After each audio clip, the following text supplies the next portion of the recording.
पहलगाम हल्ल्यानंतर केंद्रीय मंत्रिमंडळाच्या बैठकीनंतर दुपारी 4 वाजता आता पत्रकार परिषद।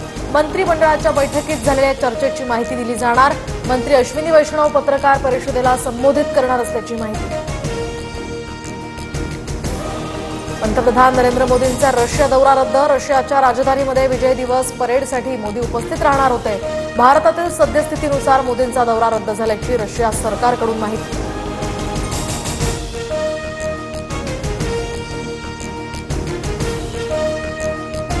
पाकिस्तानच्या माहिती आणि प्रसारण मंत्र्यांची मध्यरात्री पत्रकार परिषद। पुढच्या 24 ते 36 तासांमध्ये आता भारत हल्ला करू शकतो, अत्ताहुल्ला तरारचा मोठा दावा। पहलगाममधील हल्ल्यात लष्कर-ए-तोयबाचा टॉप कमांडर फारुक अहमदचा सहभाग उघड। फारुक अहमद सध्या पीओकेमध्ये लपल्याची एनआयएतील सूत्रांची माहिती।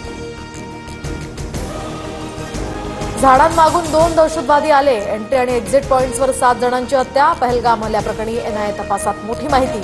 हल्ल्याप्रकरणी आतापर्यंत 100 पेक्षा जास्त स्थानिकांची चौकशी।